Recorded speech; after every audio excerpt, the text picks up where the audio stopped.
2025 അവസാനത്തോടെ യുനെസ്കോയിൽ നിന്ന് അമേരിക്കയെ പിൻവലിക്കാൻ ട്രംപ് ഭരണകൂടം. UN ഏജൻസിയുടെ ഇസ്രായേൽ വിരുദ്ധ പക്ഷപാതം ഉൾപ്പെടെയുള്ള നിലപാടുകളാണ് തങ്ങളെ ചൊടിപ്പിച്ചത് എന്ന് ട്രംപ് പറഞ്ഞു.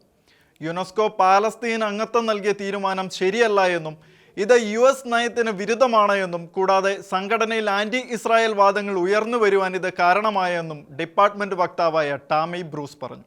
അമേരിക്ക UN ഏജൻസിയിൽ നിന്ന് പിന്മാറുകയാണ് എന്ന് ട്രംപ് ഭരണകൂടം യുനെസ്കോയുടെ ഡയറക്ടർ ജനറൽ ഓഡ്രി സുലൈയെ ചൊവ്വാഴ്ച അറിയിച്ചു. യുനെസ്കോയിൽ തുടർച്ചയായ പങ്കാളിത്തം യുഎസിന്റെ ദേശീയ താൽപര്യത്തിനൊത്തതല്ല എന്നും US സ്റ്റേറ്റ് ഡിപ്പാർട്ട്മെന്റിന്റെ പ്രസ്താവനയിൽ പറയുന്നു. യുനെസ്കോ വിഭജിതമായ സാംസ്കാരിക സാമൂഹിക അജണ്ടകളെ മുന്നിൽ വെക്കുന്ന സംഘടനയാണ്. കൂടാതെ UN സസ്റ്റൈനബിൾ ഡെവലപ്മെന്റ് ഗോളുകൾ എന്ന ആഗോളവൽകൃത ആശയാധിഷ്ഠിത വികസന മാർഗരേഖയെ അനാവശ്യമായി പ്രോത്സാഹിപ്പിക്കുന്നു. ഇത് തങ്ങളുടെ അമേരിക്ക ഫസ്റ്റ് എന്ന വിദേശ നയത്തിന് എതിരാണ് എന്നും ഡിപ്പാർട്ട്മെന്റിന്റെ വക്താവായ ടാമി ബ്രൂസിന്റെ പ്രസ്താവനയിൽ പറയുന്നു. യുനെസ്കോ പാലസ്തീന് അംഗത്വം നൽകിയ തീരുമാനം ശരിയല്ല എന്നും ഇത് US നയത്തിന് വിരുദ്ധമാണെന്നും കൂടാതെ സംഘടനയിൽ ആന്റി ഇസ്രായേൽ വാദങ്ങൾ വ്യാപിപ്പിക്കുന്നതിന് ഇത് വഴി തെളിച്ചുമെന്നാണ് ബ്രൂസ് പറയുന്നത്. ഡിസംബർ 31 അമേരിക്കയുടെ ഔദ്യോഗിക പിന്മാറ്റം ഉണ്ടാവുക. ആ തീയതി വരെയും US യുനെസ്കോയിലെ പൂർണ്ണ അംഗത്വം നിലനിർത്തുമെന്നും ബ്രൂസ് പറഞ്ഞു. 2023 പ്രസിഡന്റായ ജോ ബൈഡൻ USനെ വീണ്ടും യുനെസ്കോയിൽ അംഗമാക്കുകയും മുൻകാലങ്ങളിലുണ്ടായ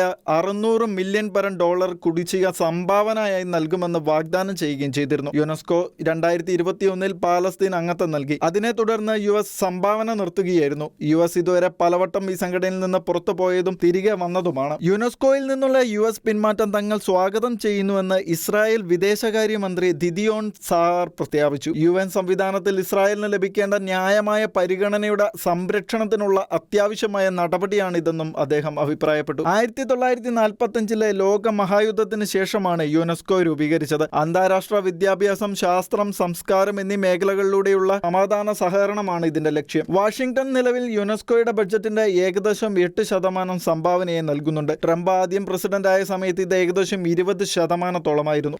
ഇന്റർനാഷണൽ ഡെസ്ക്, ഷെക്കീന ന്യൂസ്.